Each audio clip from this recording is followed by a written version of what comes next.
In this episode, I'm going to share a simple way to assess yourself on your leadership skills. Want to learn how to become a great leader? Let's get into it. Welcome to Why Business Teams Fail and How to Avoid It, a show helping small business owners build a radically engaged team that can run the business without you so you can remove the stress from owning a business and enjoy the freedom you deserve. Now, here's your host, Rich Allen. Today you'll learn that having a great business requires and demands that you become a great leader. That being a great leader means being laser focused on 4 very specific skills and behaviors. And if you're not constantly learning how to become a better leader, you'll soon find that your team will suffer and your business may even die. Here's my question for you this week. What grade would you give yourself on leadership? This week, I want to focus on you as the leader of your business. Let's face it, you could have a one-of-a-kind product or you could have a service that's far superior to anyone else in your industry. But unless you become a best-in-class leader for your team, your business will struggle and you'll be frustrated with your results. I'm sure that if I asked you to take a minute and think about a business colleague who genuinely does have a great product or superior service, but they personally lack the leadership skills needed to inspire, challenge, mentor, and grow their team members, you'd agree with me. This is a topic that's easy to discuss when you're focused on someone else. There are many books that have been written about leaders, some praising their skills and accomplishments, others focusing on their shortfalls and failings. I'm sure you've read many of them. There are leadership gurus who have written lots about leadership skills, and this topic is one that everyone in business has an opinion about. If you haven't taken time to read some of the great books on leadership, I'd strongly recommend you do. Here are a few that you might want to consider. How to Win Friends and Influence People by Dale Carnegie, a classic. Developing the Leader Within You by John Maxwell. Servant Leadership by Robert Greenleaf. And Power of Positive Leadership by John Gordon. I could go on, but all you need to do is search leadership books on Google and you'll find them all. So why am I even talking about this topic today? The last thing you need is another set of recommendations. Well, let me give you a little backstory. A while ago, I was traveling to Florida to attend my mastermind meeting with my mentor, the one and only Dan Miller. I was part of his Eaglepreneur group, a small group of entrepreneurs who met weekly by video conference and then got together 3 times each year to do life together.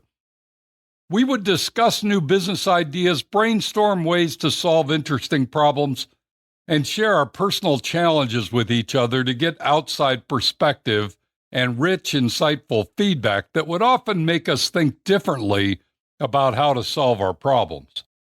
I speak of this experience in the past tense because sadly, we lost Dan Miller about 16 months ago to an unexpected struggle with cancer. And like Dan Miller, I'm a business coach myself, and that's what I help my clients do every time we meet, to help them solve their biggest challenges in their business. But the reality is I need a coach too. That's why I worked with Dan and his Eaglepreneur group. They gave me what I was trying to give my clients day in and day out. Anyway, as I landed in Sarasota, Florida, I got a text message from Jeff McManus. Jeff was also in the Eaglepreneur group, and he was looking for a ride from the airport to the hotel. So I waited for his flight to land, and he joined me on the 20-minute drive to our hotel. If you don't know who Jeff McManus is, let me give you a quick background. Jeff grows things. Jeff grows plants, Jeff grows leaders, and Jeff grows new ideas. For many years, Jeff led the landscape team at the University of Mississippi, where he and his team were recognized as having created the most beautiful college landscape in the country. Yes, they are truly award-winning for their landscape maintenance talent. Jeff affectionately called his team weeders and was very proud that he had transformed his weeders into leaders. Jeff has written a couple of books, Growing Weeders into Leaders and Cultivate, Tailgate Huddles to Grow Stronger Teams. Today, Jeff has his own coaching and consulting firm called the Jeff McManus Group, where he works with companies across the country helping good leaders create great teams. So as you might imagine, on our short drive from the airport, our conversation naturally found its way to a discussion about leadership, and specifically the challenges that business owners face leading their teams today. I was driving, so Jeff was doing most of the talking. I was just asking questions and picking his brain a bit, which I love to do, especially when I'm hanging out with someone who knows his stuff from the ground up, pun intended, as Jeff does. Anyway, somewhere along the drive, our discussion centered on our personal leadership philosophy. I don't recall what I shared. I don't think it was that profound. But then Jeff shared his philosophy.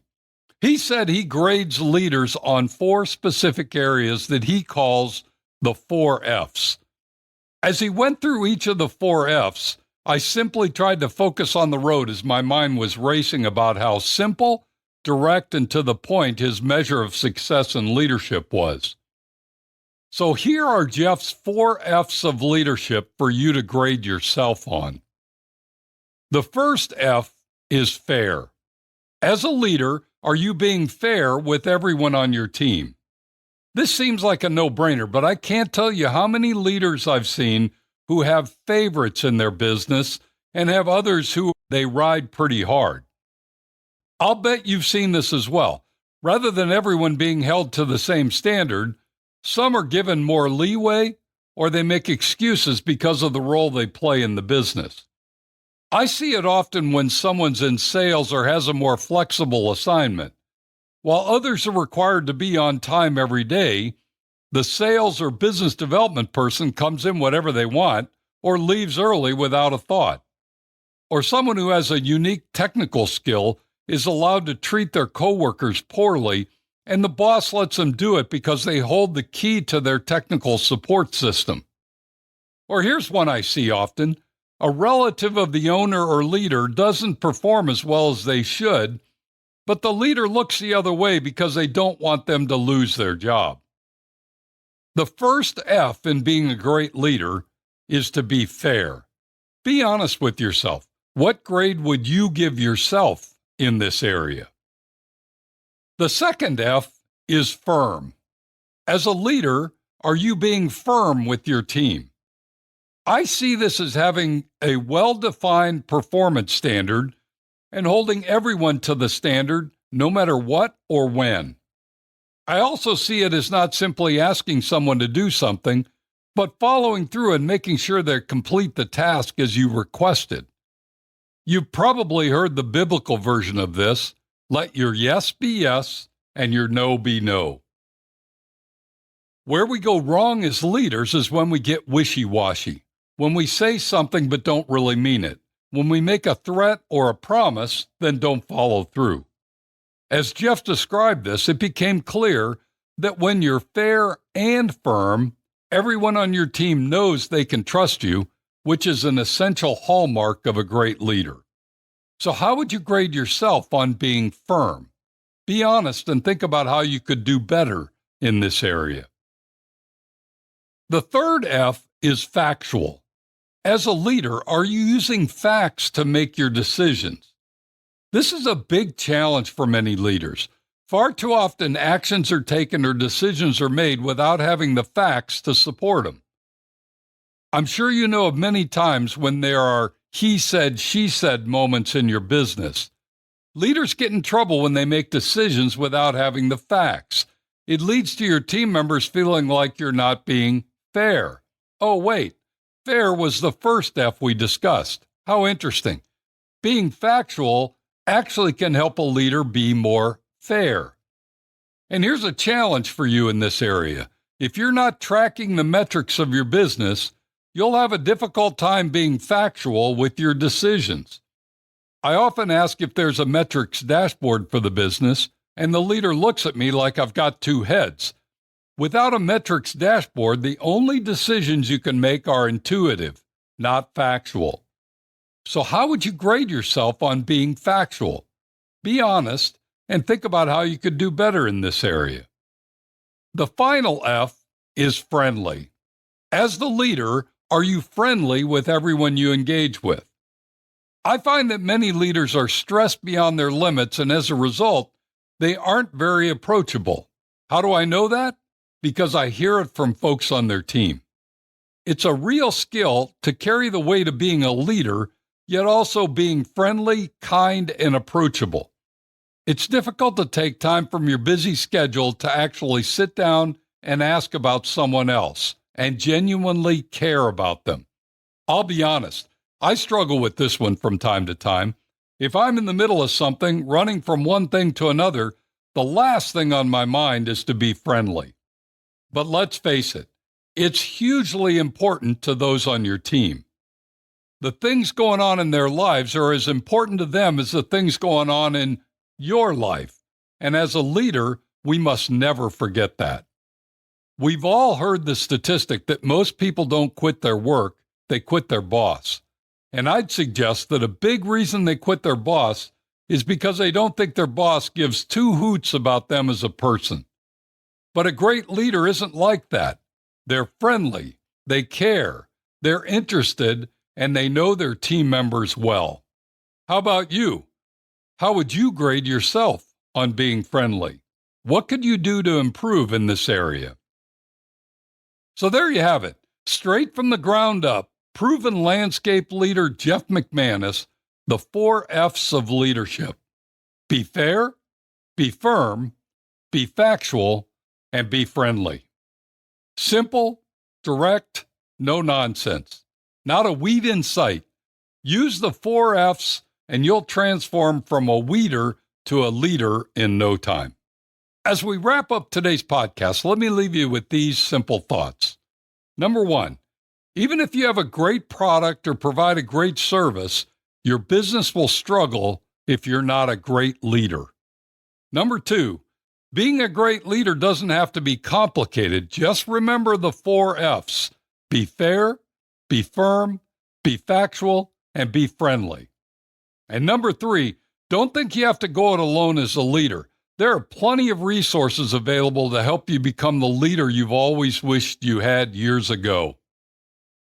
If you'd like some additional support in this area or want to tap into our free resources, simply go to my website, tourtoprofit.com. You'll find everything you need there. Thanks for joining me today.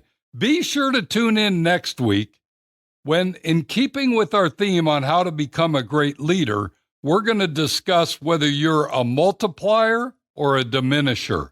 You won't want to miss it. Now, go make it a great week, and whatever you do, ride hard. Thank you for listening to Why Business Teams Fail and How to Avoid It. Make sure to like, subscribe, and tell your friends so you don't ever miss an episode. Now go make it a great week, and whatever you do, ride hard.